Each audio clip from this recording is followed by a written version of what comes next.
Let's talk about email cache.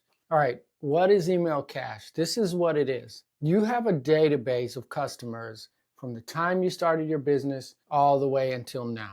You have phone numbers, you have email addresses. Email addresses are the most underused and underutilized form. Usually we're good at calling our customers when they need us. Hey, I'm coming to this appointment. Hey, your part came in. But the email is there to reach out to people when they need us, but they may not be thinking about us, right? So inside of that email database is thousands, 10,000s, and sometimes hundreds of thousands of dollars waiting for you to send the emails. Now, the first thing that I like to talk about is, because often I hear people, they'll tell me, I sent an email and I've tried email newsletters and they don't get anything. Let's do away with that mindset. Let's talk about that for a minute. I call that the give up mindset versus the test, tweak mindset.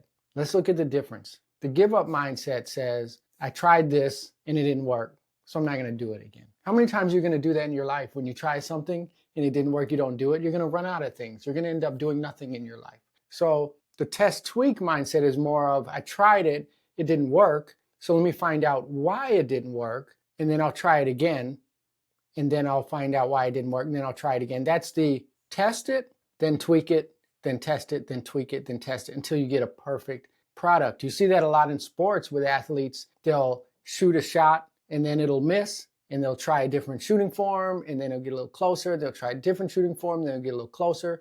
Try a different one. Oh, now it's way off. Let me tweak it back, until they become really good shooters, right? So it's the same thing with our marketing efforts, like the email list. So what we're going to do with our email, first thing is we're going to wipe out of our mind what I call head trash. Things that say, well, I tried it, it's not going to work. That's a give up mentality. We're going to take that head trash, we're going to take it out of our head and put it in the actual trash where trash belongs. And we're going to move away from the give up mentality into the test tweak mentality. All right. So the first thing that we're going to tweak is how many emails we're going to send.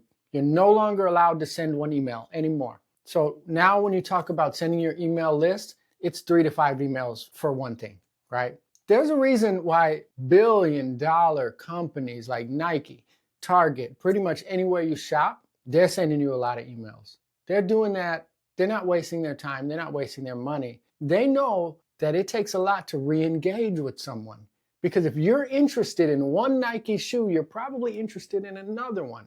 But you don't often think about the brand. You just say, oh, I'm going to go buy some new shoes. I'm going to go to the mall. And you're just going to stop by any store that you see. As companies, we don't want that. We want them to get the email and say, oh, I'm going to go out and buy this shoe, or I'm going to go to this store. It takes up to 12 touches to a person to get them to buy something from us, which is why you're not allowed to send one email anymore. Have you ever, let me ask you this, how many times have you ever seen an email, said, ooh, I really need to follow up on that, and then you forget about it completely? It doesn't make that email not important because you didn't do anything. It just means you forgot. Now, you didn't unsubscribe because it was important. This is what we need to do. We need to realize that sometimes when we send emails, people don't not respond because they hated it. Sometimes they're busy, which is why you want to remind them, and you want to tie the first email to the second one, into the third one, and the fourth one. You want to tie them all together.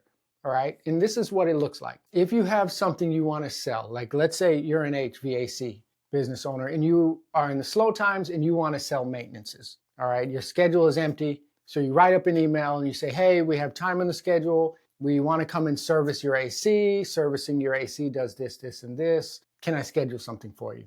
That's your email. But we need to find a way to tie that into 3 or 4 or 5 emails, right? So you're going to write in there, you're going to get your notepad, right? I have my notepad right here. You're going to get your notepad and you're going to write that into a plan.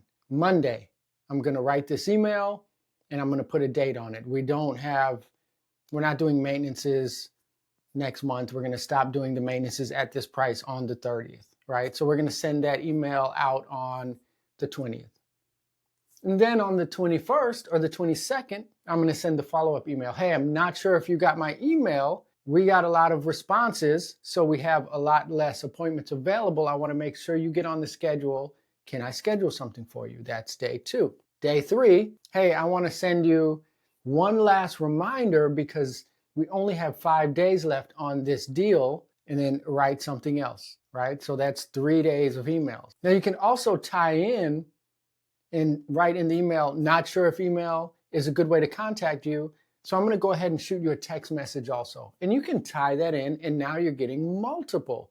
If you can tie an email to a text, to a voicemail, a ringless voicemail, so you don't have to call everyone in your database, that makes it even more powerful. Anytime you can write it in a way of an actual person is trying to get a hold of you, not just a blank email.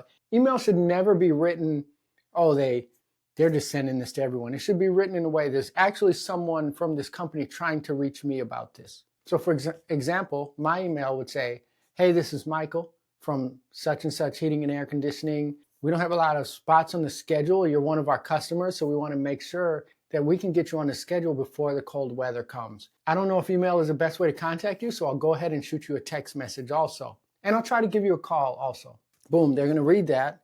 They're going to get a text. Hey, this is Michael. I shot you an email. Now, a lot of people are getting this text message, but you are writing it in a way that shows that one person is trying to get a hold of one person. And it is true, you are trying to reach your customers. You just aren't able to reach all of them because you have so many. So instead of calling one by one, you automate it, right? So you have to write out a plan. So lesson number 1 was get into the test and tweak mentality. Lesson number 2 is no more one email, right? Let's talk about lesson number 3 when it comes to email newsletter success is the messaging. Gary Vee calls it jab, jab, jab, right hook. What does he mean by that? Hopefully, you're not waiting until the end of the year or when you need sales to email your customers. That's needy. Do you enjoy friends like that only call you when they need something? You don't want to do that. You want to be consistent and write your year of emails ahead of time. Or if you can see something down the road where you say, right now it's May, I don't need any business because we're slammed. I'm going to need business in November. You need to start writing that email May, June, July, August, September, and then you do your ask. And the reason you're going to do that is you're going to give value. You may not need the business, so you're going to give them something. Give them a tip on their home. Give them some information that they need. Give them anything. Value, value, value, value. May, June, July, August, September. Then in October, when you need them to open that email and read it, they open it because you've given goodwill. Oh, I love this company. They're always writing something good. Yeah, I'd love to do that maintenance with them. That's a good relationship. Any relationship that is built off you giving, giving, giving, giving, giving, instead of asking, asking, asking, asking, is a good relationship, right? So we want to give more than we ask. So go ahead and look to the future and find out what you want to sell months from now or weeks from now and start writing that series. All right, now, when you're crafting your emails, make sure that you're not talking about yourself. This is all about the messaging.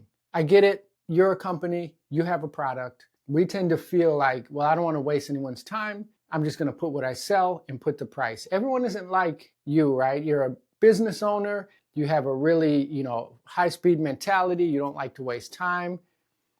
People want to read an email. They don't just want the product and the price. They want to know the benefits of it. So you're going to have to write why they need to do it, why they need to purchase this. What's the emotion behind it, right? If I was selling candles, I wouldn't say, hey, this candle smells good, it's $9. I would write something in there based off of emotion. How do you feel when your house is fresh and your kids come in and guests come over and you have a slice of pumpkin pie and the house smells like cinnamon? This is what this candle emulates, something like that, to create an emotion. And you have to spend time crafting that emotion. If you don't have the time, there are websites where you can hire freelancers to write these emails. You can spend $70 for someone who's really good at crafting these messages to write 5 emails for you. You just tell them, hey, this is what I want to sell. These are the benefits of it. This is who I'm going to send it to. Write me 5 emails sending that. Spend $70, done. It's as easy as that. And you know what? I'll give you an extra bonus tip. You can use that string of emails again next year. Why not? I don't remember what I ate for breakfast yesterday, let alone the email that was sent to me last year by a company. You can send them over and over. You can tweak something, put a new product in there, change the price, but you can use those over and over and over again.